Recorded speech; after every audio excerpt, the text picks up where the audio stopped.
Okay, yeah, so let me also start by thanking Ayan for organizing that, and Suresh. It is really great to be in Chennai, even though it's just virtually. It's nice that we can still get together and do our work and discuss what we are doing despite the pandemic. As Ayan was just saying, this is a very broad, maybe slightly superficial introduction to the subject of the swampland, which is kind of a growing subject that in particular in the last years gained a lot of traction. And I try to keep it fairly basic and get some main concepts across by more or less spelling them out, but then also by giving examples. And yeah, I'm more used to an hour talk, so I'm not sure this is 75 minutes. You should interrupt me and ask questions at any point if something is unclear, want me to go back or explain something in more detail. Just yeah, interrupt me, unmute yourself and ask a question. So this outline of my talk is I wanted to start with some introduction of the landscape and the swampland and give you a feel for what it is and what is part of the landscape, what is part of the swampland. And then I wanted to discuss, well, two, maybe slightly more, swampland conjectures, the anti-de Sitter distance conjecture and the de Sitter swampland conjecture. That are the official names. And then I wanted to discuss the status of anti-de Sitter space and de Sitter vacua in string theory to compare it with these conjectures. Okay, so let me start with this introduction to landscape and swampland. So what I kind of assume for this talk is that you know some quantum field theory and that you know general relativity. I think most of us are kind of string theorists or interested in string theory, but we don't necessarily need some hardcore string theory here. So when you take a quantum field theory course, you always neglect gravity, right? This, you just write down gauge field fermions, maybe scalar fields, and all of these developments in quantum field theory have essentially accumulated in the standard model of particle physics, where you have a lot of fermions, where you have different gauge fields, strong, weak, and electromagnetic interaction, and you have a Higgs boson. So this is a very successful story.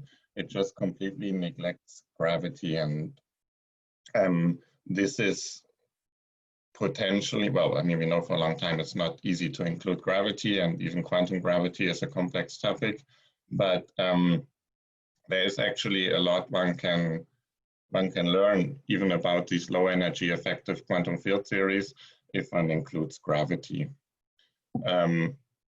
So when you do field theory, when you do the standard model or anything, we usually expect there is a certain cutoff. So the theories are good to a certain energy threshold, like at CERN, we tested at a 10, 13 TeV, 14 TeV. We don't really know what happens above. So there is a certain, well, there is a clear cutoff beyond which we don't really know how the world works. But below that cutoff, we can in principle write down, or even if you're a theorist, the cutoff could be anything. It doesn't have to be the standard model. And we can write down infinitely many families. We can take gauge group SUN, n runs from 1, 2, 3, or whatever, 2, 3, 4, 5, 6, 7 to infinity. We can add an arbitrary amount of matter. We can have 1 electron muon, or we can get 100 or 1,000 or any number. So in principle, there are a lot of infinite families. And there are some constraints, of course, but it is not that super severe. So we have to somehow ensure that triangle anomalies or other anomalies are all somehow canceled.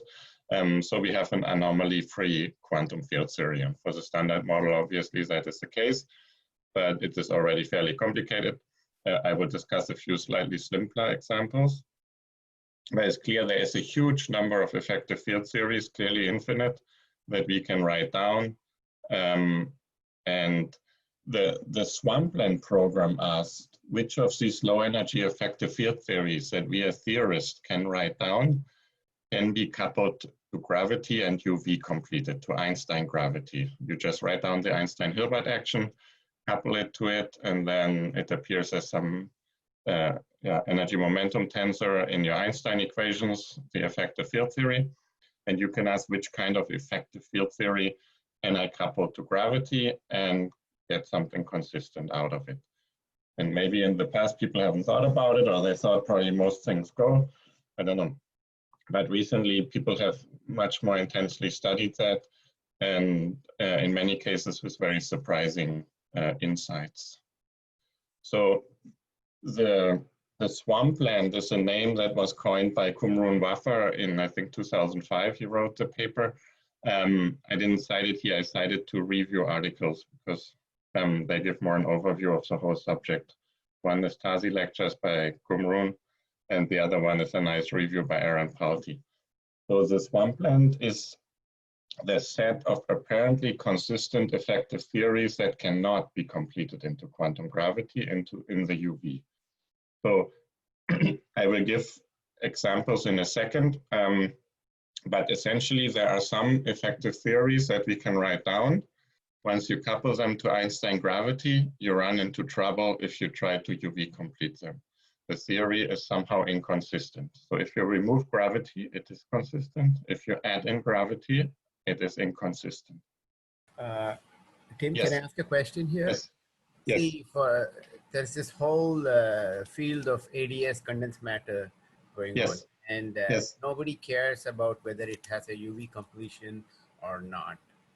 And how does that viewpoint fit with this, you know? Yes, very good. Or is it even relevant for a condensed matter theorist? Yes, so that's a good question. I get more to ADS space, but not so much to this particular topic. So there is, for example, well, I mean, one thing is there is a possibility, even if it cannot be UV completed, it does not come out of string theory. Maybe you can still extract some correct informations. Maybe you can still do some kind of SCFT and get the right answer, because maybe the answer is somewhat universal, like this eta over S shear viscosity, which normally comes out always the same.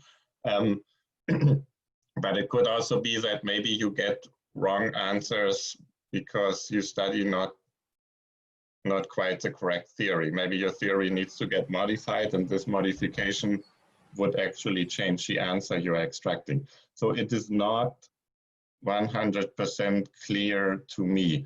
I mean, there is a debate, because one of these conjectures from Kumrun said non-supersymmetric ADS is never stable.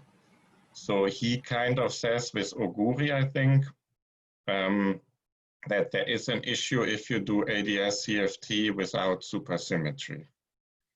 Again, I don't know whether that necessarily means, or I don't think it necessarily means you need supersymmetry or something to do it. You can still extract probably results from these non-supersymmetric theories, and I would expect in many cases those are reliable, but I'm not a total expert.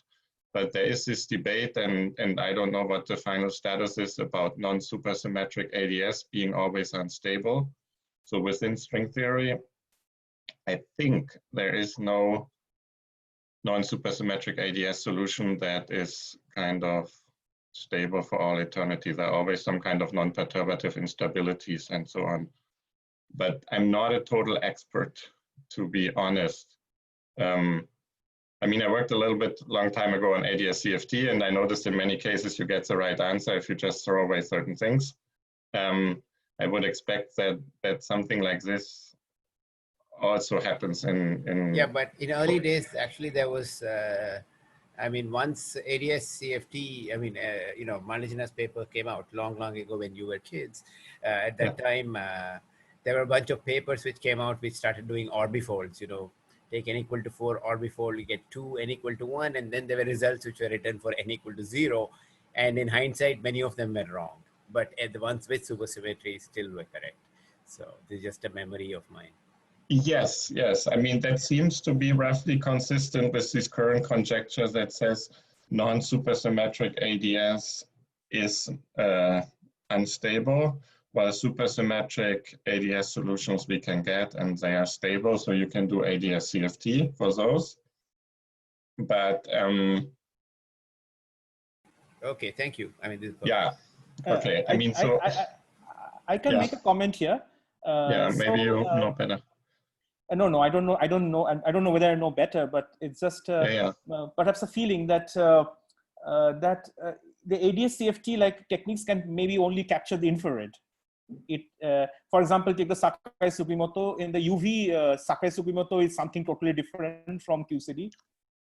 So only below a certain scale, they behave in similar ways. And it is surprising that you can really capture a lot of QCD low energy physics using Sakai-Sugimoto. Yes. But Sakai-Sugimoto has a UV completion. I mean, at least. Yes. But the UV completion has nothing so you can, you can, that is true, but you can embed, the point is you can have many theories in the IR, you can embed into different things, but you need at least one UV completion. Yeah, I'm also a little bit skeptical in this because we do not know what UV completion totally means. I mean, okay, maybe this is something that Timm will anyway. Yes, exactly. Okay. So the topic of UV completion and what is in the swampland and not is a little bit subtle. So what Ayan said is probably very correct, that in the IR, you can capture a lot of information. Once you run to higher energies, the theory might get into the swampland unless you modify it. So it could be that at a certain higher energy, you need to modify your theory somehow, and then it is actually still in the landscape. So I will give you an example in a second, I think in 2 slides or so, to exemplify what I mean by that. So just to contrast, the swampland should be contrasted with the landscape. So the landscape are low energy effective theories that can be UV completed, for example, because they arise in string theory constructions. Now, in particular, what I'm talking about, there are a couple of string theory constructions that are debated, that we have taken for granted for a while, and now people are questioning, are they really correct? Are they all okay? Is there something wrong? So what is in the landscape is also not always universally agreed on. Some people say, no, I don't think this is in the landscape. Also, somebody else said, hey, I wrote down my model. And then it's a debate, did you check everything? Is everything really okay? So the boundary between landscape and swampland is not always fully clear.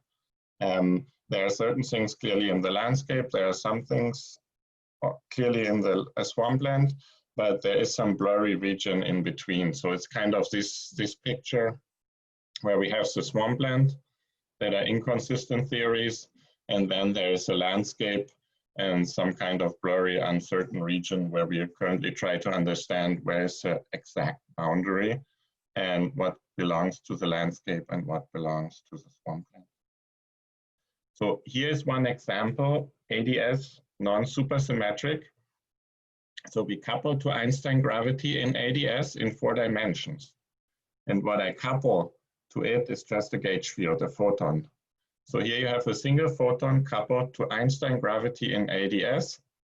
It's not necessarily ADS CFT, but this is one example where we see it is in the swampland. It is strongly believed to be in the swampland, but you can get it out of there. So why is it believed to be in the swampland? So the first indication actually did not come from some great insight from string theory or anything like this. The first indication came because people found violations of the cosmic censorship conjecture. So Horowitz, Santos, and Christoph, they found naked singularities. So there is this cosmic censorship that every kind of singularity should be cloaked by horizon, and they put some weird initial condition and evolved things, and then they saw their naked singularities. They said, oh my gosh. And then Horowitz talked to Qumran, and Qumran said, wait a second, this violates a couple of swampland conjectures, and try to make it consistent with the swampland conjecture. In particular, it violates the so-called weak gravity conjecture. So weak gravity conjecture says that gravity is the weakest force. So if you have a photon, a gauge group, U1 gauge group, and gravity, the weak gravity conjecture tells you that gravity should be weaker than the electromagnetic interaction. And to compare those two, you need to introduce an electron or some kind of particle that couples to gravity and that couples to electromagnetism. So you need some kind of electron or scalar electron with a certain mass m and a charge q. And from a low energy point of view, all charges m and all masses m and all charges q should be okay. However, the weak gravity conjecture says there has to be a particle for which gravity is weaker than electromagnetism. So that means that the mass in Planck units has to be larger than its charge. So you need to satisfy this. And in our universe, just as a simple check, this is certainly satisfied. So the electron would be one particle. You need only one particle. There are different varieties of conjectures, but you need one particle. And the mass of the electron in Planck units is 4 × 10⁻23, which is much smaller than its charge. So that's why in our universe, gravity certainly is by far the weakest force. And this conjecture is actually also satisfied in string theory.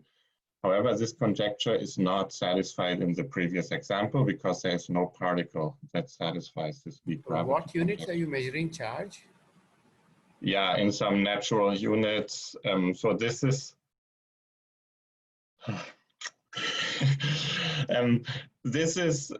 so alpha is e² or q² over 4 pi.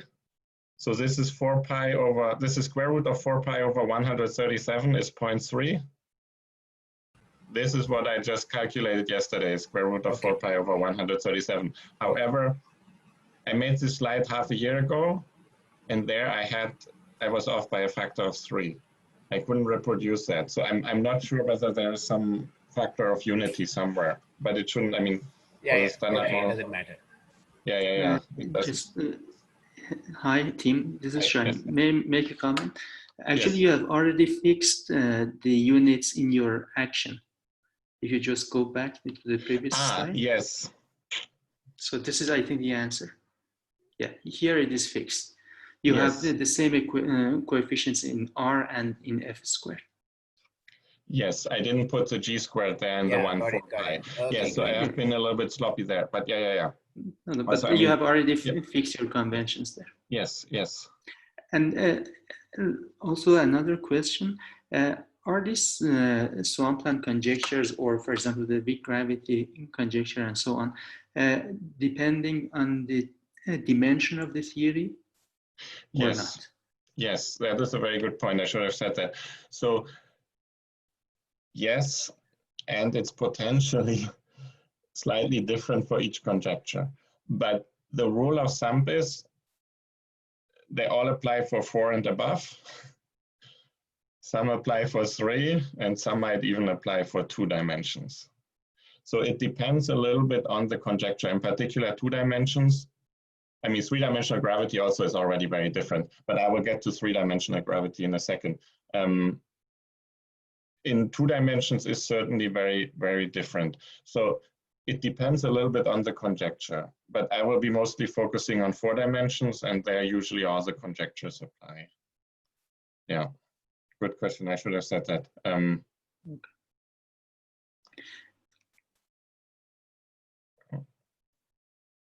Okay, so to actually move this simple example, ADS coupled to a photon into the landscape, you need to add at least 1 charged particle. And people did that in their simulations where they found naked singularities, and they found exactly when this weak gravity conjecture is satisfied and the mass becomes smaller than the charge, cosmic censorship is not violated. So this is one of these spectacular discoveries that cosmic censorship a priori had nothing to do really with string theory or anything, right? This is something coming out of gravity, Einstein gravity itself, but it totally fits together with the Swampland conjecture. So what you have to do essentially, you just add a charged scalar, you can add a fermion probably, I don't know, they haven't done it in the simulations, but I would assume why not. So it could be an electron, but it could be a scalar field that is charged under this gauge field and has a mass. And then you find the weak gravity conjecture is satisfied exactly when cosmic censorship is satisfied, and vice versa. So from this example, we can kind of take away two messages. The first one is we can or need to modify our model at a certain energy. So here, below this mass of the scalar field, of course, you get this theory that is in principle in the swampland.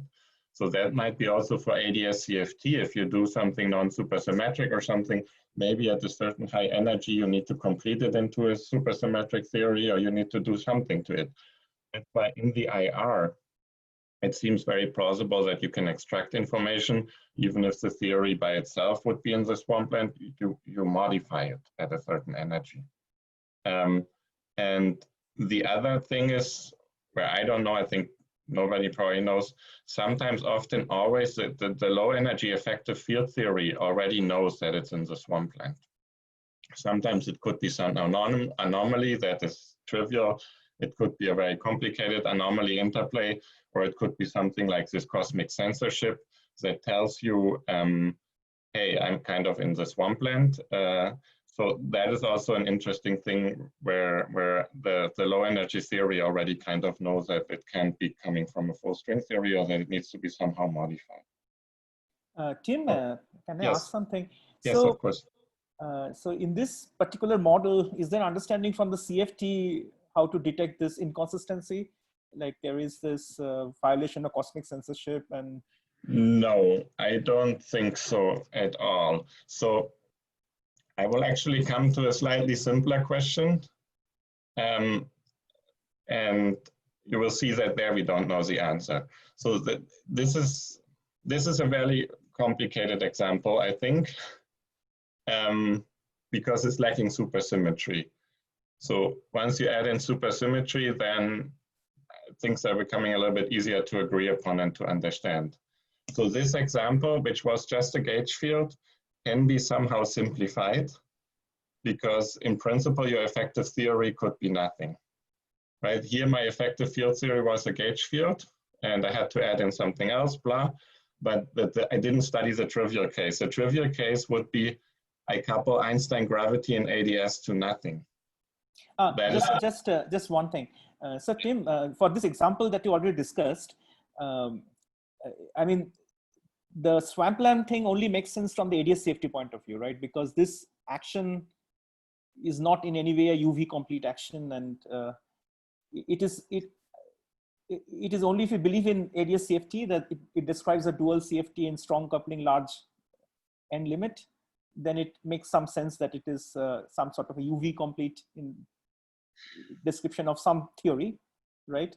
But in this case, we do not know how the inconsistency actually appears in the dual theory itself. So it's a bit puzzling, no? What do you think? Yes, I mean, this theory with the scalar field in, people are probably more likely that you can get it from some string compactification. I see. Well, okay.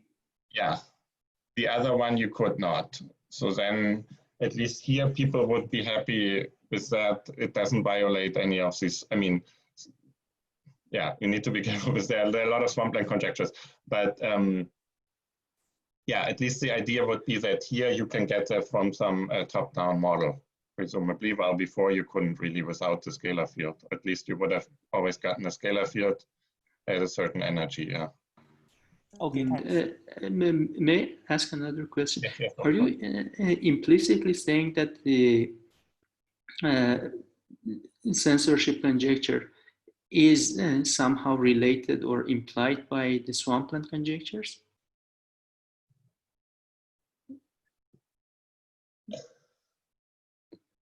I mean, I would say that if you violate any of the swampland conjectures, your low energy effective theory is somehow inconsistent, and it could manifest itself in terms of naked singularities or other things. Whether really one implies the other, I am not totally sure.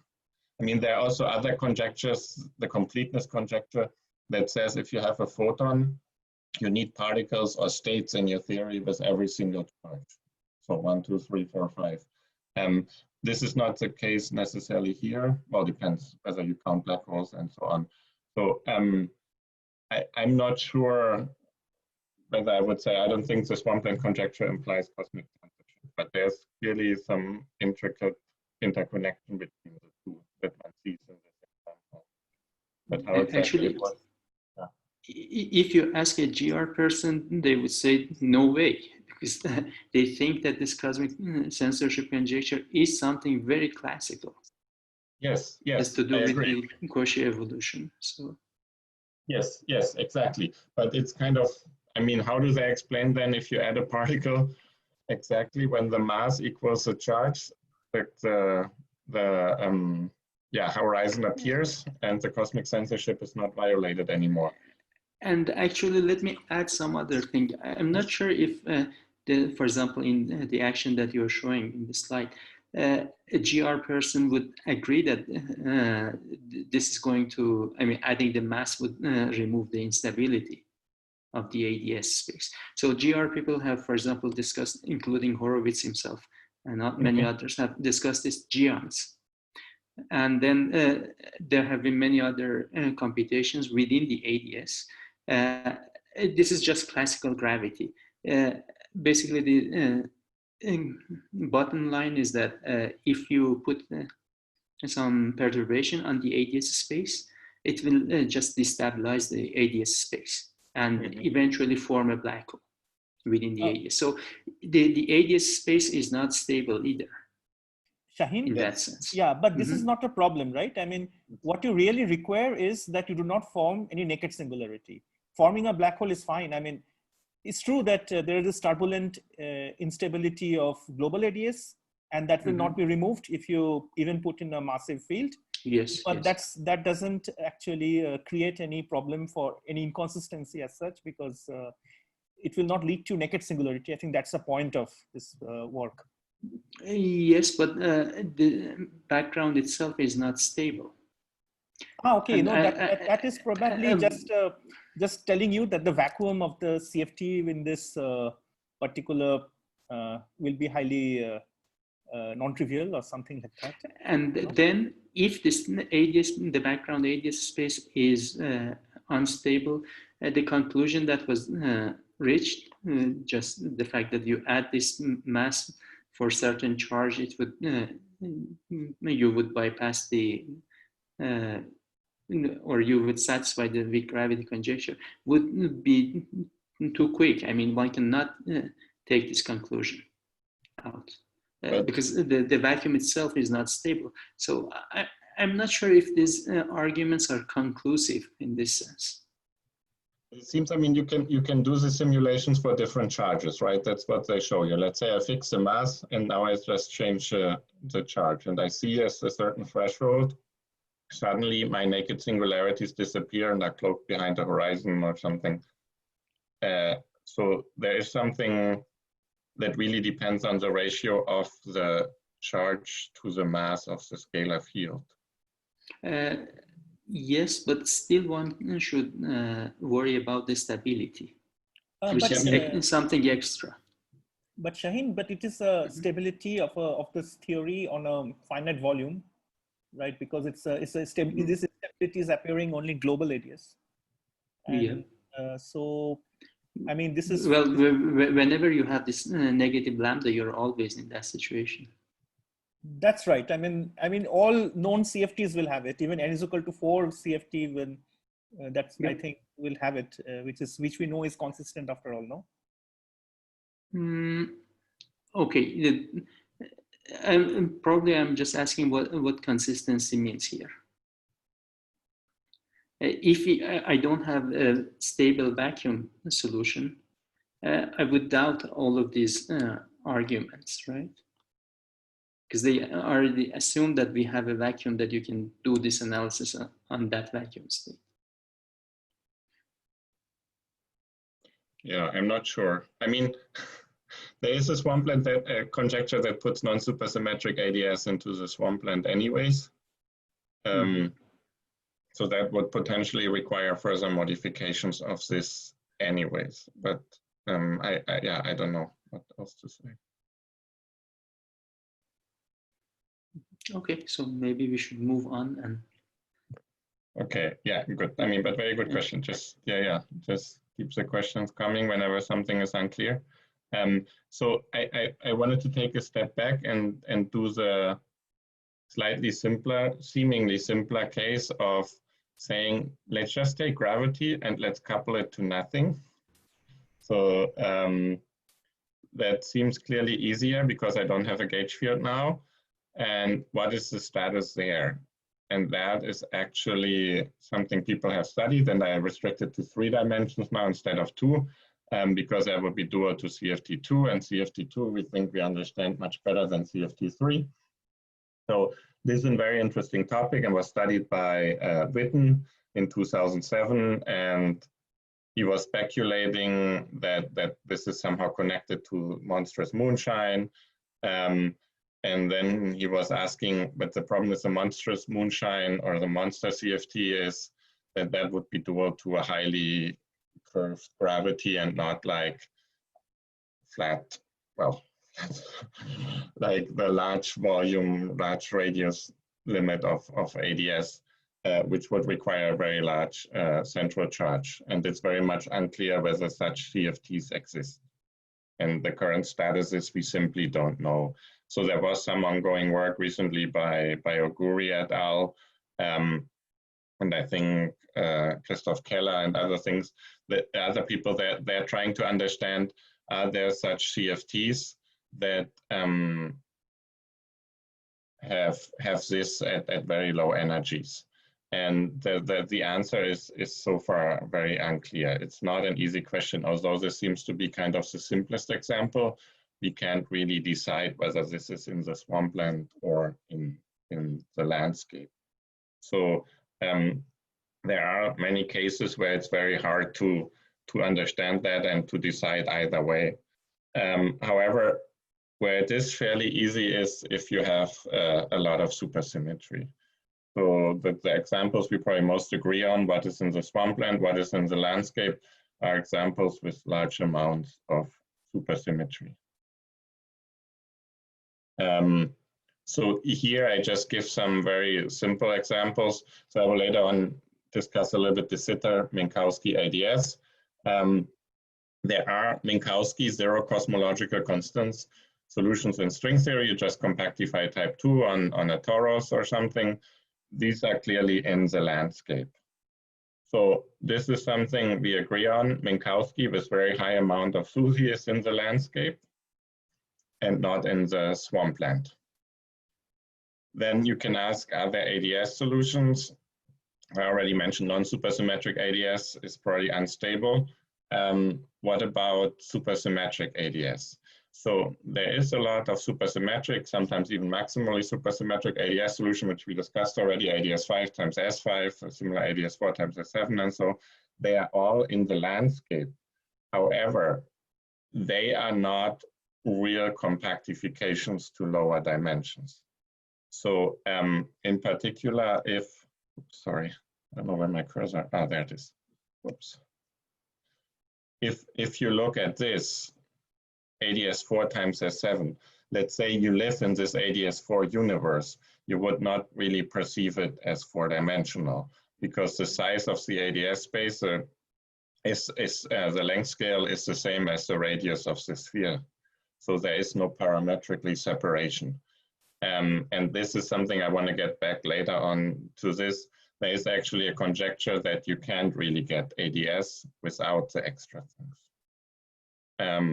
So this is a conjecture that I'm interested in right now, which is a little bit easier to attack than the Sitter space and other things, because it allows you to study supersymmetric solutions, and there are a lot of people are working on and trying to make progress.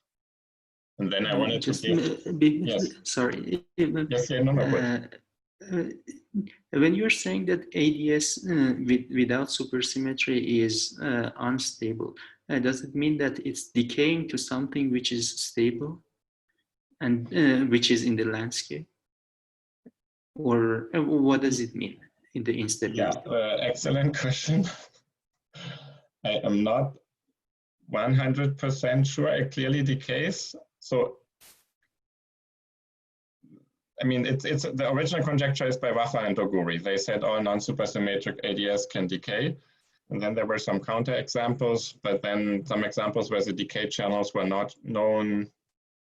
Hiroshi et al., they analyzed it. What is the final state of this decay? I am not 100% sure. I would assume it's a supersymmetric ADS vacuum, but there could also be something more complicated, crazy happening. I don't know. I don't know exactly. I also don't know whether all of them will have the same decay to something. I think in some cases it could be perturbative, in some cases it could be non-perturbative. So I'm not sure that they all decay to some universal thing. So I can't say for sure. Unfortunately, it's a very good question. But... And just let me ask. Can you comment on the fragment? Sorry. So when we maybe if we discuss it, what's the time scale for the decay? I mean, is it related to the ADS radius or what? Okay. Yeah, no. Is it related to the ADS radius or? No. I think it is incredibly long, but I think, and again, I'm not totally understanding that. I think to do ADS CFTs, I argue somehow it needs to be absolutely stable. It can never decay. So it's not sufficient to have a long-lived ADS to do ADS CFT. That is my understanding as an outsider of the whole discussion. But those are the words I heard. Timm, can you comment on this fragmentation instability also? Is it also possible for this non-supersymmetric ADS to have like Brill instanton, like, or some kind of? Again, I'm not sure. I should have said, no, I should have said it. But I don't know too much, honestly, about the instability of the non-supersymmetric ADS. I just mentioned it and I heard the words, but I have not studied it and I have not worked on it. I always wanted to look into it, and I don't think I put anything about it in my slides. And I just said it in words, and now I get all these good questions, but I have no good answers to that, unfortunately. Yeah, I'm sorry. I can just refer you to this paper by Oguri and Wrase where they originally mentioned that.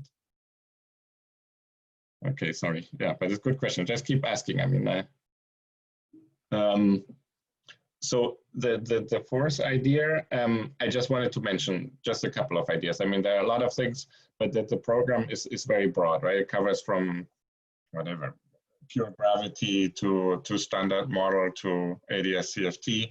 And the other idea, which is also old, and I just put the first paper, is the idea of string universality. And Waddy Taylor in particular has been working on this for a long time. And the idea is that all consistent low energy effective field theories can be obtained in string theory.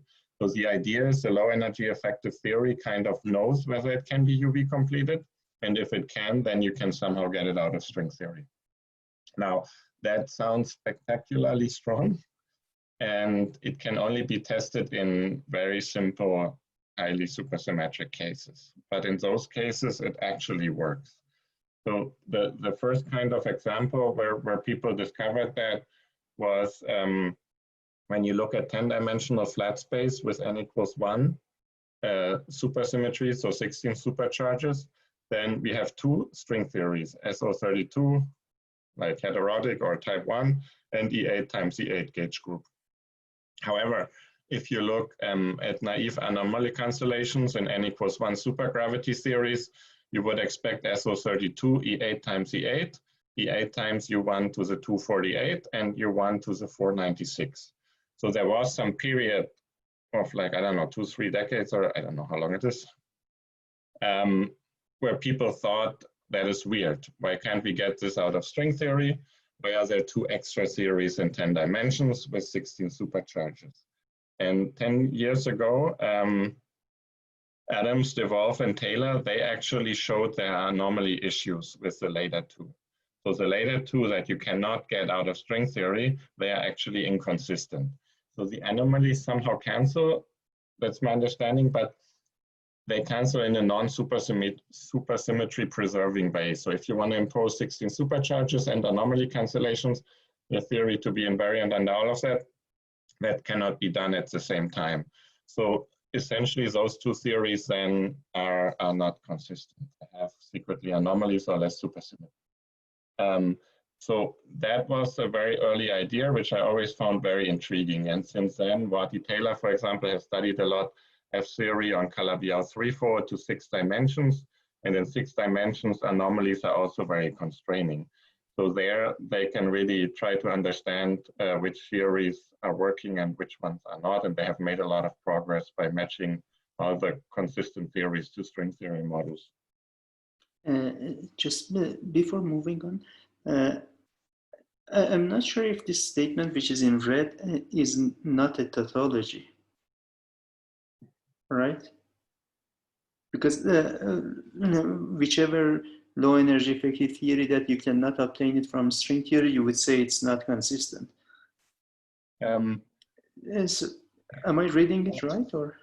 No, well, so there are two hidden, one hidden political maybe incorrect claim could be, first of all, this is the claim that string theory would be the unique theory of quantum gravity. There is no other theory of quantum gravity that could give you consistent low energy effective theories. And the other thing, the statement here is the low energy effective theory has to be consistent. So it kind of needs to know already by itself that it can be UV completed. So it's in that sense, I think, slightly stronger. But if you view it as a very strong version, it's just a tautology. It's not, right? Yeah, I mean, yes. I mean, yeah. I mean, first of all, it elevates string theory to be the unique theory of quantum gravity.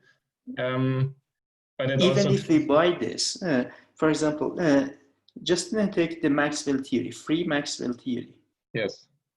Is it consistent or not? Yeah, no, I think based on what we said before, it is not.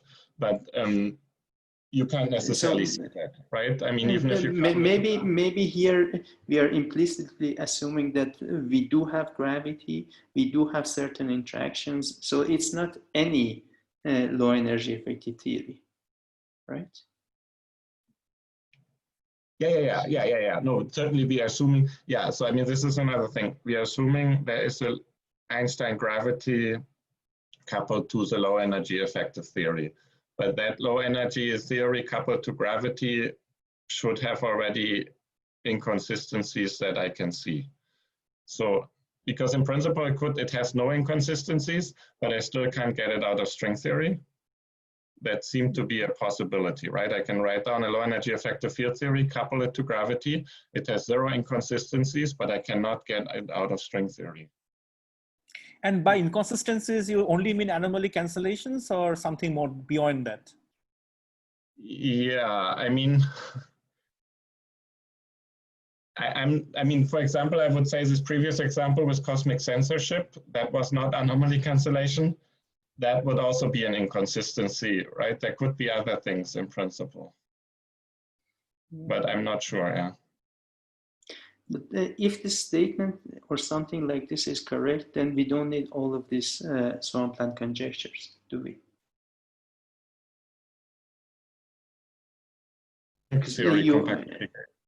If you look well to the same theory, you would see some inconsistencies. You don't need to talk about string theory or otherwise. Yes. But I mean, for example, this example here at the bottom, I think nobody would really have worried about it, and people didn't know the answer for like whatever, 20 years, until these people really looked really super closely and found new anomaly issues and so on. Similarly, in 60 F-theory compactifications on Calabi-Yau 3, you get 60 theories where Wrase Taylor developed a lot of new anomaly cancellation conditions that people had not known before. So he found certain models that you can write down in 60 that cannot come out of string theory. And then they stared at those really hard. And then they noticed, wow, there's these kind of anomalies that we haven't thought about before. So it's kind of an interplay. I agree, of course, I mean, if we really would understand fully string theory or something, then, but yeah, no, yeah. Sorry, could I ask a naive question, Ayan? Yes, of course. Yeah. Yeah, please interrupt. Yeah. Yeah, sorry. I didn't understand very basic question about, let's get back to this electromagnetic theory in fourth dimension with gravity, free electromagnetism and gravity. Yes. So I don't quite understand, because this is just a free theory. So what is the meaning of the strength of electromagnetic interaction being weak compared to gravity or strong? Because when there's no interaction in that sector at all. So it's related to the previous question. I'm not quite following what is meant by completing this theory in a consistent way. Yes, yes, very good question, very good question. So as you say, in a free theory, you can't really compare those. I can only compare those once I have a particle that has a mass, so it couples to gravity, and it has a charge, and it couples to electromagnetism.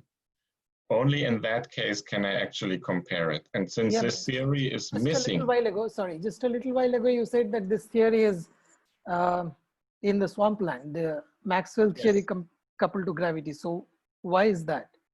Because it has no particle that has a mass that is smaller than its charge. There's no concept of charge or mass in this theory. Sorry? There is no concept of charge or mass in this theory, because it's just photons and gravitons. Exactly, but that puts it in the Swampland. It needs to have, if you have gravity and a photon, you need to also have a particle that has a mass and a charge. So this has something to do, I mean, in the end, it has something to do with black holes you could form and that couldn't decay. You need a particle for these black holes to kind of evaporate charge. Otherwise, you get a lot of black hole remnants. So such a theory here would need a particle. Every theory with a photon and gravity would need such a particle. This is kind of the statement. I totally agree what you're saying. Everything is correct. You cannot compare it. But this is exactly the kind of objection. You need to be able to compare it, to say gravity is weaker. And for that, you would need a particle. A very good question. Yeah. Yeah, and as you mentioned, that this is the low energy inconsistency of the theory shows up in terms of violation of cosmic censorship. Yes. Sorry, Ayan, how does it violate cosmic censorship? Then this is the reference. Yeah, so it's this, I mean, well, sorry, it's... Is it because it's in ADS? Is it because it's in ADS? Because Einstein-Maxwell theory has perfectly well-behaved black holes. Yeah, it does, but it has also naked singularities. The naked singularities are not something you can see or something. I mean, they do very complicated numerical simulations with very weird boundary conditions, and then they find naked singularities are forming. So is it because it's in ADS? I'm not totally sure whether ADS plays a big role and why they do it in ADS. Whether you can do it also in Minkowski space, I'm not sure. Yeah, I think this paper was in ADS. I'm not, okay, yeah, I don't remember. It was in ADS. I don't know the answer is known for I think cosmic censorship conjecture is very hard to test in flat space. And I think there are some... equal to 4, the small black holes are in Einstein-Maxwell are actually naked. And it was approximately like this. Yeah, but some naked singularities are also fine. There is a paper by Gupser, which has detailed, okay, there is a long discussion, but certain kind of naked singularities are fine, certain kinds of singularities are not. In that sense, I mean, there is no inconsistency. But then there are some other bottom-up models where you can have naked singularities which are inconsistent, and this has some applications in bottom-up approach to ADS CFT. So yeah, I mean, this actually is a subtle subject, I think, this whole. But what I was saying, that I think there is some numerical simulation which shows that naked singularity is actually, the cosmic censorship is not completely true, but I think the statement was about, a large measure of initial conditions if there can be always some singular conditions, initial conditions where you can get some naked singularities. I don't know whether it's inconsistency or not, but the actual statement is that except for zero measures initial conditions, you will not get. Maybe that is, I have to read this paper and see. I don't know, remember whether it is a statement that there is a non-zero measure of initial conditions which leads to this naked singularities in this Horowitz paper. I think we should stop asking Timm many questions. Yeah. Okay. Maybe we should just simply go ahead. So we should give I him mean, some, it is good. No, it is very good. I mean, I like it, and I sometimes say this as a joke. I mean, I'm happy to only cover the introduction with a lot of interaction. It's better than getting later on into technical details and people fall asleep or something. I once have given a talk before and I didn't get through the introduction, and I'm okay with that. Okay. That is totally fine. I also have to say, I mean, I didn't put much of my own work in later on. I just try to give a broad overview, so I'm not upset if I don't get. So Timm, we will also give a talk in a conference. Yeah. I will give a talk in a conference, and then I will talk more about my own work. No. So I'm very happy with this interaction and all these questions. So I think we were here with this idea of string universality. And so this is kind of the end of my first kind of intro. So the landscape clearly is huge. I didn't discuss it much, but there are like huge classes of F-theory compactifications on Calabi-Yaos that nobody questions with large amount of SUSY. Usually if you have 8 supercharges or more, most people won't question your solutions, and we kind of agree upon. The swampland is certainly much bigger. It is bigger than the landscape. There are larger infinite families. However, it is in general very difficult, as we have seen, just for pure gravity in 3 dimensions. We cannot really say whether it's in the swampland or the landscape. So it's still debated. The main issue is that we have no non-perturbative understanding of string theory. So to really prove something is in the swampland is insanely complicated. And I will mention one single proof later on. But in principle, you will always see these conjectures. And then some people say, oh my gosh, this is all just conjecture. But I mean, yeah, it's just a lack of a non-perturbative understanding of string theory, which we all know and which is, of course, very hard to overcome. Okay, so Timm, before moving yes. on, as I understood, all the points in the landscape should have a supersymmetry at some UV scale. Is it true? No, I wouldn't say that. All the universally agreed upon points in the landscape have supersymmetry. So for example, if you're in the sitter space, like our universe, we have a positive cosmological constant. There are many string theory solutions which give you de Sitter vacuum, but then there's also a swampland conjecture saying you can't get de Sitter. So there people don't agree upon. So we don't really agree. It could very well be that there are a lot of non-supersymmetric. I think there might be even a flat space SO16 non-supersymmetric string theory in 10 dimensions that we probably all agree on. So there could be non-supersymmetric points.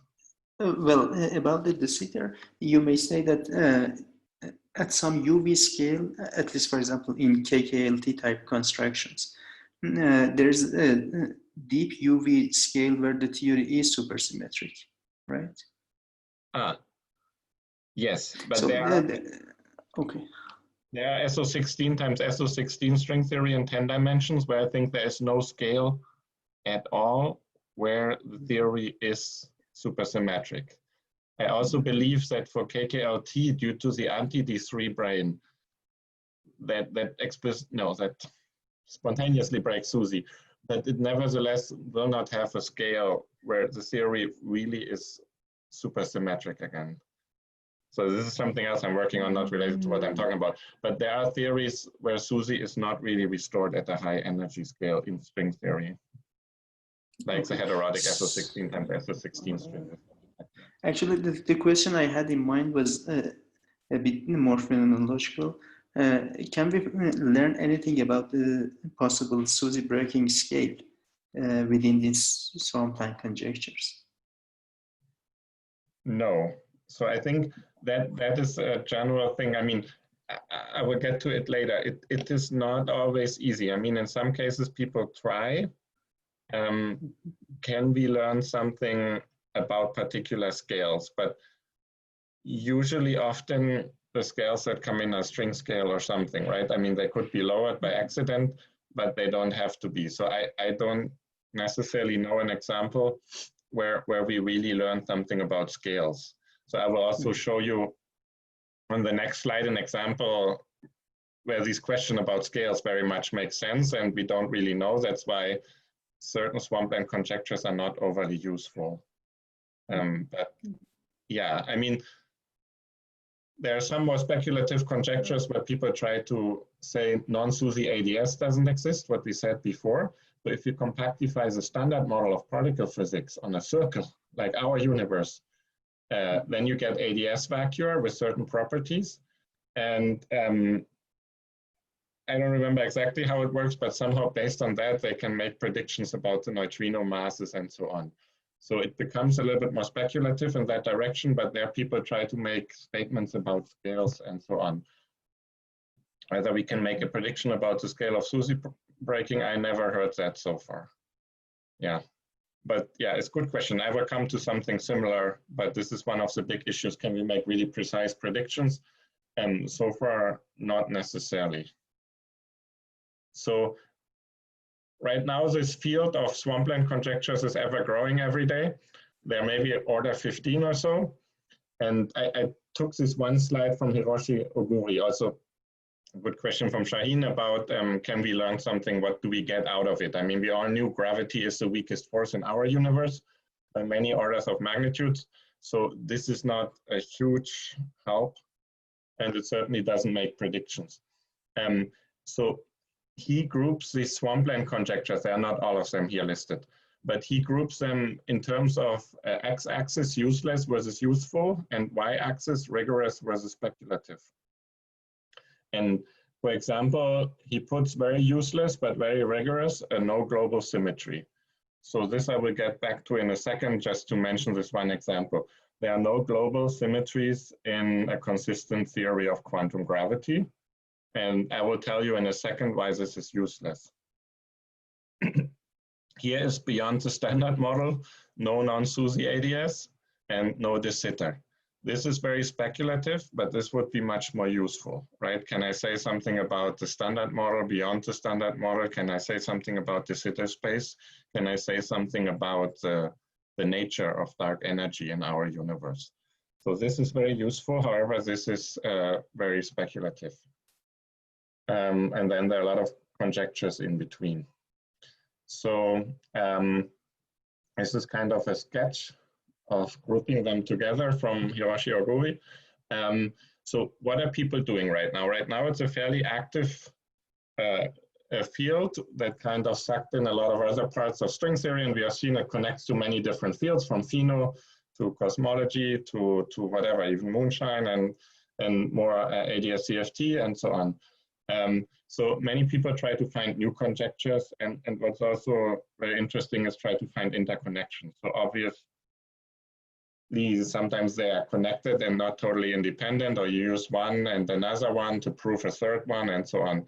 So you can say if those two are true, then the next one has to be true.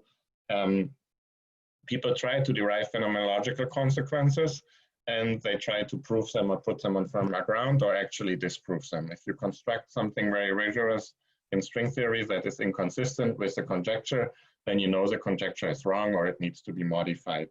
And one of the nice progress or great progress recently was that this no global symmetry was proven. And as I said, in order to prove any of these conjectures, you would need a non-perturbative description of string theory, right?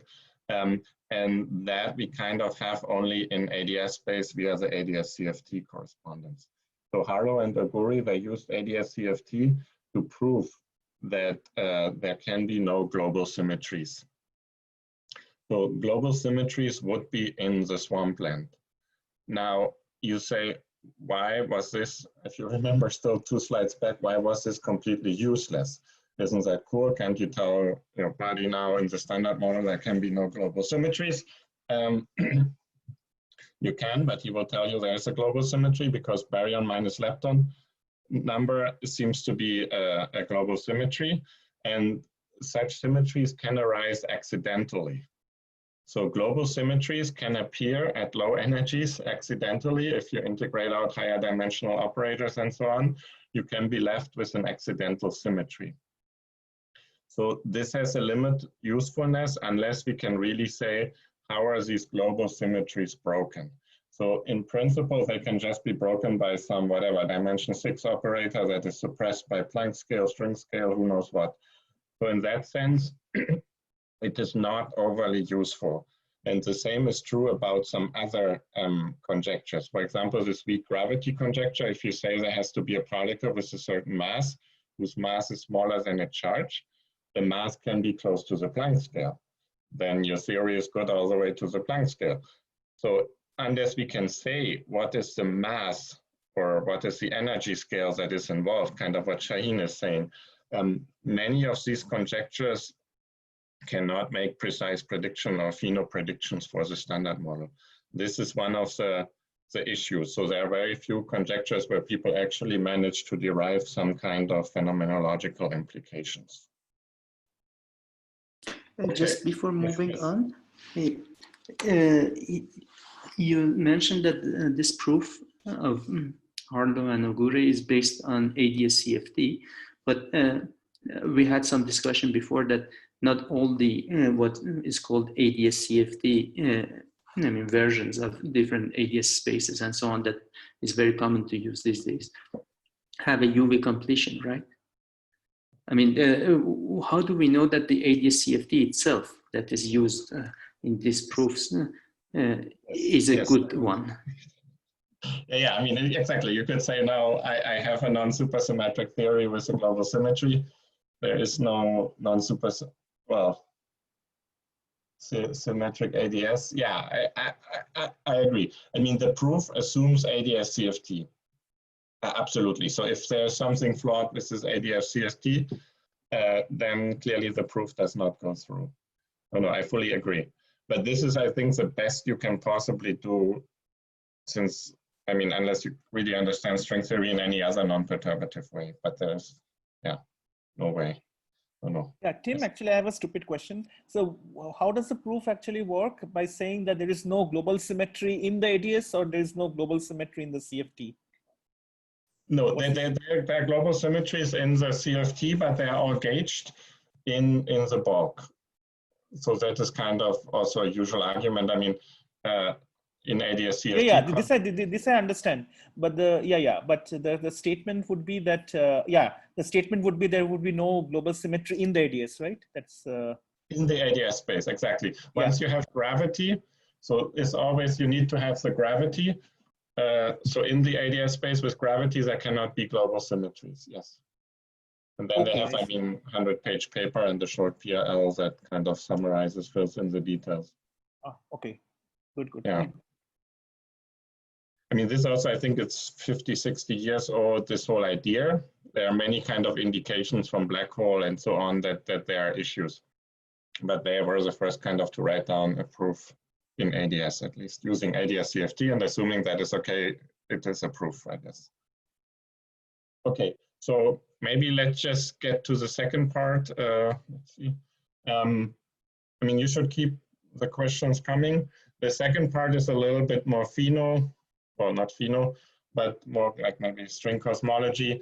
I just asked about anti-de Sitter and de Sitter space and what are the current Swampland conjectures. And then maybe we can skip the details of the explicit string theory conduction. There's clearly an ongoing debate about all these conjectures. And this is an exciting topic, but now I zoom into a particular topic of de Sitter spaces and anti-de Sitter space. And the issue is often, not always, but what I kind of have in the back of my mind is you don't necessarily solve the full string theory, right? This is very hard. So we have string theory has a solution which is 10D flat space, and the low energy limit of that is a 10-dimensional supergravity theory. That 10-dimensional supergravity theory lives in flat space, and now we want to study it in not flat space, where we can quantize the string. So we need to trust our supergravity theory, and we can more or less do that if our length scales are larger than the string lengths, and if we have a weak coupling, then we should be able to suppress corrections. So we have to be here in the supergravity limit, and in many of these constructions that are debated, we are here searching under a lamppost. And then there are some constructions that violate conjectures, but then the people nevertheless make conjectures because say most constructions work. Maybe this one construction is wrong or has some flaw. And that's where the whole debate comes from, and that's where the uncertainty lies, and that's where people try to come and reach a consensus on, for example, the zeta vacuum or even ADS vacuum. So the simplest vacuum, that's what I kind of mentioned before. If you just compactify everything on a circle, you can even solve the full string theory. You don't need to go to supergravity, but you just find the potential that is zero, and that is just Minkowski. So the potential is zero, you have Minkowski space that should be protected if you have enough amount of supersymmetry. So Minkowski space with sufficient amount of supersymmetry is in the landscape. However, we don't live in Minkowski space. We have a slightly positive apparent cosmological constant or dark energy, and we certainly don't have any SUSY. So my kind of question is, wait a second, where exactly are we? And how close can we get in these string constructions? And now with the recent developments in the Swampland, the answer is, well, we can get overly close. Or yeah, maybe we are further than we thought. So to get more interesting things and to break supersymmetry and get more complicated scalar potential. So the scalar potentials are essentially generalizations of whatever you know for the Higgs potential, the spectrum head potential. Here just have other scalar fields that control the size and the shape. And there's a dilaton, there's string coupling. They're multi-dimensional moduli space. And you're asking what kind of vacuum to exist. And to get these scalar potentials, one includes a lot of ingredients like fluxes. So these internal dimensions can be threaded with electric flux, magnetic flux. We can wrap higher dimensional objects like spray around it, and we put it on a small manifold and see what we get. And the question is, what can we really get and what do we agree on? So one question is, can we get this positive dark energy? This would be kind of our universe, where this would be very small. Can we get something like a minimum where the scalar potential is positive? Can we get something where the scalar potential is zero? Here I kind of said if you have huge amount of supersymmetry, we could get something like this, but we will actually have flat directions. Or can we get something like this with negative dark energy? And the last thing is a possibility that was recently brought into consideration is, what if we don't even sit at a vacuum?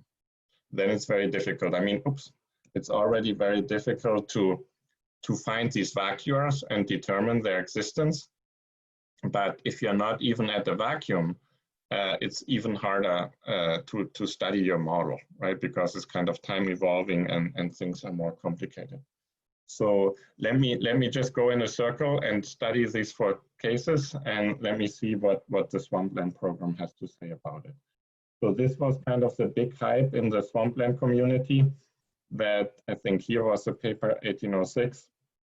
People already mentioned it before, but this paper essentially said there are no de Sitter vacua, period, in string theory. There are counterexamples like KKLT construction of de Sitter vacua. So KKLT weren't too happy with this conjecture, in particular since the paper did not say this is wrong in KKLT and this is wrong in the other ones. They just said there are so many complications, de Sitter is so complicated. Essentially that should tell us that there's some flaw in getting de Sitter, or some flaw in de Sitter itself. And then there were many other papers here by Chaden and and many other people that kind of refined these conjectures, analyzed them, studied them in detail, questioned them, debated them. So there were hundreds, if not thousands, of papers probably. But the upshot is essentially de Sitter minima positive dark energy is conjectured to be in the swampland. As you've seen from Hiroshi Oguri, this is certainly much more on the speculative side. It would have tremendous implications for our world if you can't have this, because our world would certainly be very much consistent with something like this, constant dark energy. Now, the second case of zero constant dark energy is also not easy to agree upon once you give up SUSY. So if you don't have SUSY, then we don't really have solutions that have exactly this. Also, if you were to happen exactly this, I mean, the tiniest correction either way would take you to de Sitter or ADS, right? If you calculate any kind of loop, 100 loop corrections, everything will move you from exactly zero. So to get exactly zero seems insanely fine-tuned, unless you have very large numbers of supersymmetry that somehow ensure that you stay there and that is a stable thing. So if you have any kind of flat direction, there will be the tiniest correction, and that leads to a runaway either to infinity or to zero. You go to strong coupling, decompactification also. So Minkowski is at least is a limiting case, but it seems not that it's really something we can understand easily or that we can get easily. It seems more difficult maybe. And ADS, as I discussed before, is something where we say, okay, this kind of has to exist, right? We know it is there. For example, ADS 5 times S5 is n equals 4 super Young-Mills. Something we have been studying, we certainly understand non-perturbatively with the CFT kind of dual. However, the big issue here is that there is a sphere. And this is something that people have been discussing and were aware before, but they thought we can overcome it. But if you just take this simple ADS 5 times S5 or ADS 4 times S7, a person living in that ADS space will not be able to tell that it's 5-dimensional. It will look 10-dimensional because the size of the ADS space is the same as the size of the sphere. And this has actually led to an ADS distance conjecture, which in its strong form actually says that for any supersymmetric ADS vacuum, so with a cosmological constant, I probably should put a minus sign here.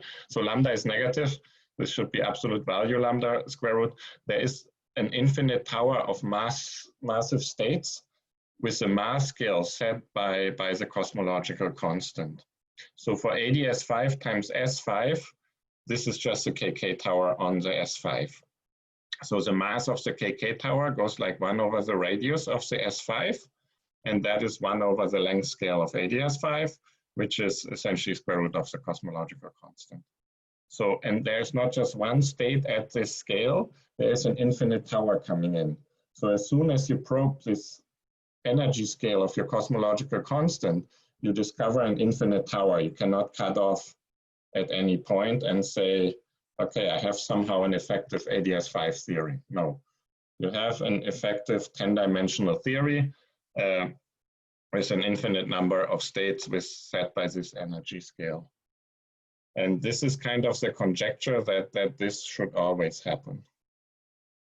So in the dual CFT, that would mean you can never have a large gap in the operator dimensions, right? The mass directly translates to it. If there can't be a gap in the mass, then if there can't be a gap in the operator dimension.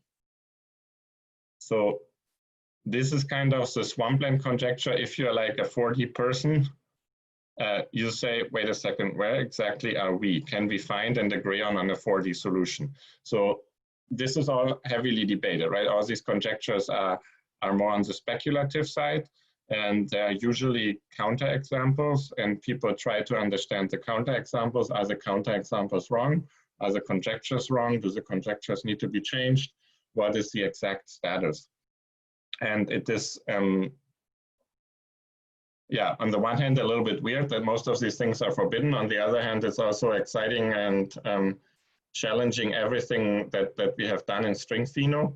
And one has to sit down and say, can I get really something very precise and overcome one of these conjectures or make these models really specific and exact that we can all agree on? What I mentioned at the beginning, one way around that was initially floated by Kumrun and company is that dark energy, for example, changes in time. There is, of course, a possibility that our universe within string theory is not a particular string vacuum, but it is actually an evolving state. It needs to be very slow rolling, so things don't change too rapidly, but it is certainly a possibility. And in the cosmological constant, this is like slow roll inflation or quintessence, where we believe that it's still possible with the data, it's compatible, such models, but it is not easy to do in string theory. So there was a recent review in 2018, and there were issues pointed out here by Hebecker et al. They say it is not necessarily easier than constructing a de Sitter vacuum. So here I would say we don't have explicit models with all the details filled in, and these papers conclude that it is probably not easier to write those down compared to writing down a fully stable de Sitter vacuum. So it could be that it's just very complicated. That's why it seems like it is impossible, and that's what led to the Swampland conjectures. Or it could be that the Swampland conjectures are really true. We currently do not know. Okay. Sorry, Tim, yeah. Can I make a comment? Yes. Actually, this is something we've done with Shaheen. So basically, if you look at Hubble tension, yes, so there's some discrepancy in the Hubble constant between, say, Planck's determination based on lambda CDM, and then local determinations of H0. And you can pick whichever one you like. You can pick like Cepheids with supernovae, or you can pick tip of the red giant branch with supernovae, or you can pick strongly lensed quasars. It seems in all those cases that H0 is higher than Planck lambda CDM. So with Shaheen, what we proved, at least perturbatively around z equals 0, using a bit of data, is that if you go from lambda to quintessence, H0 is always driven lower than lambda. So what it's saying is basically if you take the lambda out of lambda CDM and replace it with any quintessence model, and you refit it to the data, then basically you're going to exacerbate Hubble tension. So this is a pretty strong statement, at least in the real world, against this quintessence idea. Yeah. So, okay, sorry. Yeah, I remember that paper. And I agree. I think we've gone further recently. Okay. I mean, yeah, so I agree in principle. Of course, you roll down the slope and it makes it worse. However, yeah, I haven't studied in detail, and you probably know much more than me. I just remember that when Kumrun and al were faced with this question, hey, you're rolling down, so you actually make the tension worse instead of better. Mm-hmm. He had a model where they included a hidden dark matter sector. Yes. Okay, yeah, and then actually they have a tower of dark matter particles coming light, and they concluded actually that makes the tension better instead of worse. It does. So basically, if you've no lambda, you can't go to quintessence. You actually have to go to coupled quintessence. Quintessence has to be coupled to dark matter. And then this is a problem for like model building in string theory. Already quintessence is difficult, and coupled quintessence is going to be extremely difficult. Yes. Okay, let me leave it at that. Yes. Okay. Yeah. No, I agree with your sentiment. I mean, it is certainly not easy to get this to work. I fully agree. I also would say, I mean, this hasn't been studied as much as it maybe should be. People always focused on the Sitter vacuum and said, okay, that's it. But it is nice that people are revisiting it now and analyzing quintessence again. And because I personally didn't know much about it before at all. But yes, I agree with your sentiments. Okay, so this is kind of my rough overview of the Swampland conjectures related to ADS, and I gave you an introduction to the Swampland in general. Tim, before yes. moving on, sorry. Yeah. Actually, I'm a bit puzzled with the notion of having a fixed shape for the potential. So the shape of the potential could change as you change your energy scale, right? This basically the cases that you have crossed out are all assuming that the shape of the potential would remain the same at all energy scales, which may not be true. Cosmological evolution at No. So even in your theory, you can crank up your energy scale, and the shape of the potential may change. This is a very standard thing in quantum field theory, right? Because the coefficients that appear in the potential are parameters in the theory which have their own running and so on. Right. Yeah, but so, here wouldn't this be essentially I'm sitting in the vacuum? Okay, you're saying once I move away from the vacuum, I don't know. Yeah. I could change the energy of the theory. Mm-hmm. Yes, but these should be correct around the vacuum or what? Yes, but these are the statements about the UV completed theory. I don't understand the logic, you see.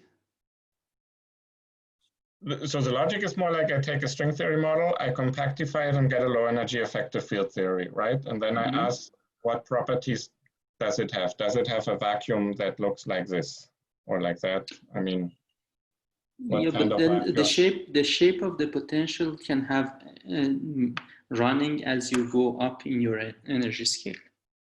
Yes. So, yes. You're just showing the shape of the potential for a very specific energy. Yes. Shaheen, can we do this? Can we take up this? So maybe Tim can first finish his talk and we can have a discussion. I can wrap up and we can have a few minutes of discussion. So, I mean, the rest was no, we can take questions, certainly, but let us maybe first, Tim, you can of course, finish. Maybe you can go ahead. Yeah. So, I mean, I was just going to say a few more words, but it's not crucial, about de Sitter vacuum and string theory. And I mean, there is a KKRT construction, I mentioned that is 17 years probably old. And similar large volume constructions and other de Sitter constructions in string theory, they were all put into the Swampland. So now there is a debate about, are they wrong or are they correct? And is a conjecture wrong? Is a conjecture wrong, right? And does a conjecture need to be refined, modified, and so on? So there's a very active debate going on, but the de Sitter vacua are somewhat more complicated. So they have been criticized by Saclay Group and others for probably more than a decade, but there has been no fatal flaw found yet. So some people say it's clearly in the Swampland, it doesn't work. Other people say you haven't shown anything, that it's really wrong. So I believe it's correct. And it might not be easy to reach a consensus right now, given that these are 17 years old and the debate is going on for 10 years. It could potentially go on for another 10 years. In the ADS case, however, there has been more movement recently, and people have started to kind of refine and modify this conjecture. And I think that might be slightly easier to reach a consensus. So in particular, let me just mention one paper.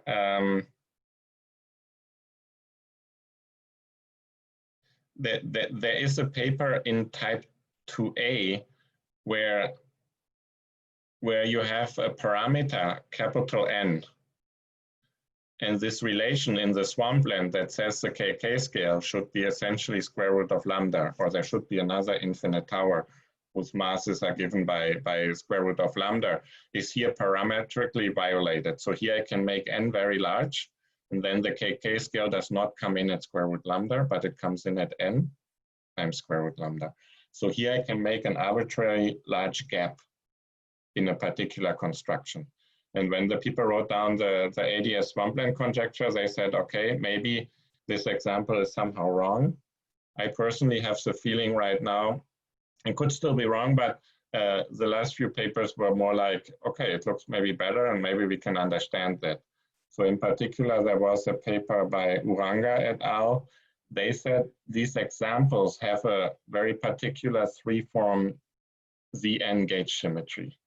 And they speculate that we need to refine the strong ADS distance conjecture. If you have discrete three-form gauge symmetries, then you can actually get a gap in your CFT spectrum. You can get a hierarchy between the ADS scale and the internal space. So they are claiming you could get four-dimensional ADS spaces based on this example or other examples, as long as you have a three-form gauge symmetry. So here there has been a lot of progress, a movement, and people are working on that. And there it seems possible to reach a consensus in the near future. Yes, so I mean, yeah, there are still open questions. I mean, can we test this? What does it mean for the CFT dual? Can we understand what really the CFT dual is for these ADS solutions? We do not. So we don't have any CFT3 theories that have a large gap in their spectrum. But that would be interesting. Can we construct it using our insight from the supergravity solutions? Can we find the correspondence and match everything? And then what are the implications if you need a large N-gauge symmetry to get an effectively four-dimensional theory, let's say? What does it mean to have this discrete gauge theory? So there are a lot of questions to me.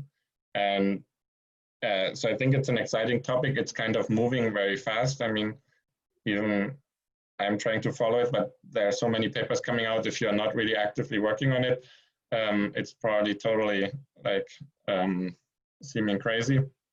But there are new conjectures coming out every few weeks, and they are all being tested and refined and modified. So it's very much evolving and at multiple fronts. So let me just summarize. So the Swampland program, it tries to understand which low energy effective field theories can be consistently coupled to Einstein gravity and UV completed. Often that requires to insert new particles at certain scales. So even if a theory might become sick at a certain point, then we need to modify it, and then it might be okay. It touches on many areas of string theory. So we have seen there's from very mathematical aspects to very phenomenological, to even cosmology and particle physics. So it's a very broad range of different string theory areas. And currently the boundary between the swampland and the landscape is given by certain conjectures. And we have seen some conjectures are much more speculative, but also much more useful. Others are much more rigid, but much less useful. So the goal is, of course, to make all these conjectures somehow more useful by, for example, if you break a global symmetry, you need to specify, can we specify really the breaking, or if you break supersymmetry, can we say something about the breaking of supersymmetry? And the other goal is to kind of make conjectures more rigid, to refine them and to understand them better and to understand the counterexamples. So this is kind of the current ongoing research, and I hope I gave you a little bit of an overview and flavor of the ideas we have there. Okay, thank you very much. Okay, please unmute. Thanks a lot. And thank him. Yeah. So when Timm gives a talk, 1.5 hours seems like half an hour. So very good. Yeah, it was a wonderful talk. Thank you, Timm. So we should take some questions now. Maybe Shaheen, you have. Yeah, actually, I have some different questions. Let me ask this one. Actually, the Swampland conjectures are formulated in the language of field theory, standard field theory, which is based on the Wilsonian picture. And at the same time, it's questioning the Wilsonian picture, right? Your very statement at the top in your summary is saying that the Wilsonian effective field theory picture does not work.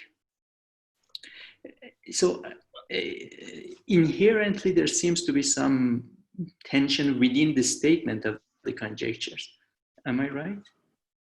I don't know. Why would you say that the Wilsonian doesn't necessarily work? I mean, yeah, but basically, Wilsonian effective field theory picture is saying that you can forget about the what the theory is doing at higher energies and only focus on the IR picture.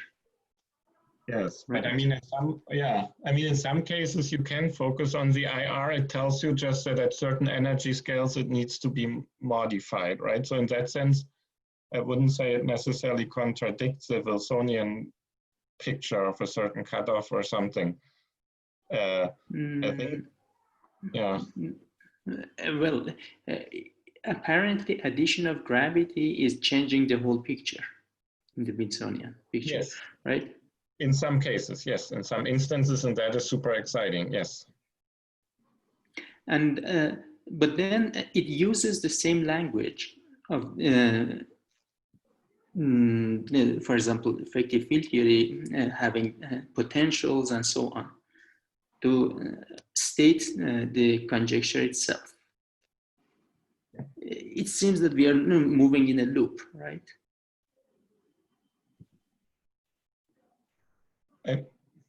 So it's basically saying that your effective, your IR theory is badly or heavily, seriously restricted by your UV theory, which is against the Wilsonian picture.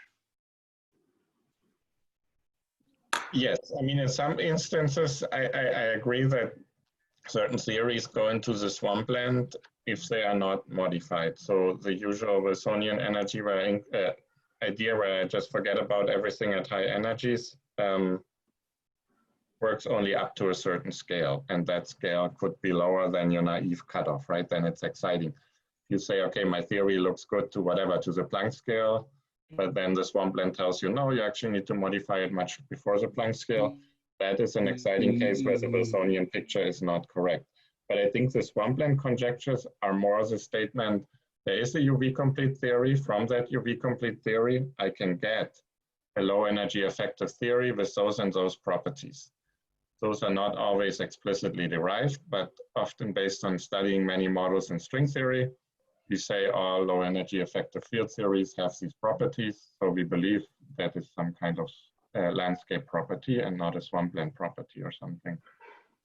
I don't know. It doesn't completely question or invalidate the Wilsonian picture. I think the Wilsonian picture is more or less okay. It's just that certain theories are not okay once you couple to gravity.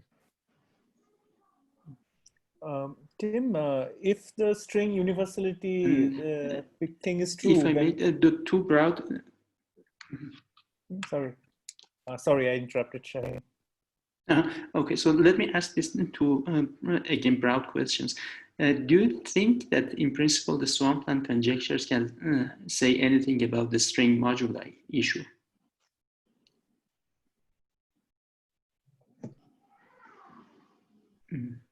Yeah, I don't know. I mean, do you mean that you have in principle a lot of flat directions or light fields, or? In principle, you can have. So basically, does it say that if, and for example, all the cases where we have very light moduli are in the swampland or something like to this effect? I mean, I would say there are examples like N equals 8 supergravity or something like that, where you have a lot of light fields that are not in the swampland, but they are in the landscape. If you have no supersymmetry or very little supersymmetry, then I would expect that all moduli get kind of a potential. And then the question is, what are the properties of this potential? I think we all agree that at infinite distances, there is probably some kind of exponential Dine-Seiberg fall off. And the swampland tries to understand what happens if fields roll to this. Do we get extra dimensions? Do we get always new degrees of freedoms and those things? And it also constrains the potentials to a large degree, I think. So to some degree, yeah. But it doesn't exclude existence of light moduli. No, I think the large number of moduli would not be excluded. I mean, there would also be, this again a question of scales, right? If they're all sufficiently heavy because you have some fluxes and branes and other things, and a sufficiently complicated scalar potential, you wouldn't know they're there, right? They are too heavy to be detected. So in that sense, it's very consistent.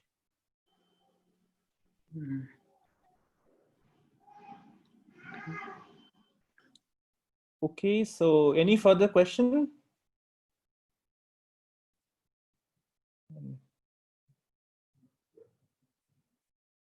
Kazu, you have a question? You're unmuted.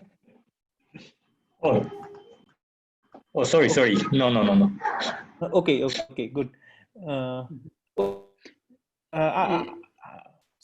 If sorry. there are no one else, I may ask one final question. Sure. I mean, I had a question anyway, but my question is very short, I think. Okay. Yep. So, please go. Yeah. Okay. So, do you think that the naturalness criteria and the fine-tuning, the old field theory picture that many people still think is the right way to think about effective field theories, is going to be overridden by the Swampland conjectures? I mean, how does the Swampland conjectures and the naturalness criteria interplay? Yeah, I mean, I don't know, honestly. Yeah. I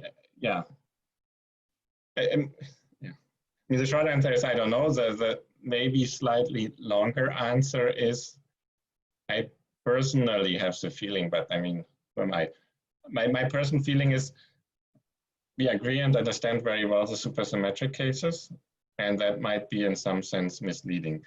There are very few non-supersymmetric complicated cases where we really understand string theory and those things. So what I'm working on is trying to understand better SUSY breaking in string theory. What does that mean about corrections, restoration of supersymmetry, and all these things? So this is something I'm trying to think about. And I personally think maybe there might be surprises that give us some deeper insight. But I think we just don't understand all of that well enough, the Swampland in this non-supersymmetric case. So that is why everything is a little bit speculative and we don't know yet what the outcome will be. Okay, thank you. Okay, Tim, then I have a very short question. So in between the talk, you mentioned the string universality program. So if this is correct, then is it correct to say that all the Swampland conjectures should be useful in sense of you should see the low, but may not be at a very low energy scale, but certainly below the Planck scale. There should be some scale at which all Swampland conjectures could be useful because they could be translated into some kind of inconsistency in the low energy theory itself. Yes. Yeah, I think so. I mean, so there is a slightly issue with some Swampland. So there is a completeness conjecture, which is very old. For a U1 gauge group, you should have states with charge 1, 2, 3, 4, 5, all charges up to infinity. However, it says absolutely nothing about the mass. So the mass could be above the Planck scale, could be who knows what, could be like black holes or so. So in some cases, it might not even come in below the Planck scale. But in principle, the idea is, of course, the scale where it comes in is low and below the Planck scale, and that's where it modifies your theory. But yeah, it depends a little bit on the conjecture. It's not always clear at what scale these changes happen. Okay, so if there is no further question, let us thank Tim for this wonderful talk again. And it was, yeah, thanks for coming. Thanks for all the questions. It was very nice, entertaining, and interactive. Thank you. Yeah. Thank you. Okay, so see you again. See all of you again next week.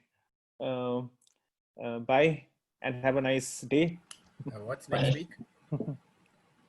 What talk is next week? Next talk. The next talk will be on the hydrodynamic attractor by Sukrut. Okay. Yeah. Good.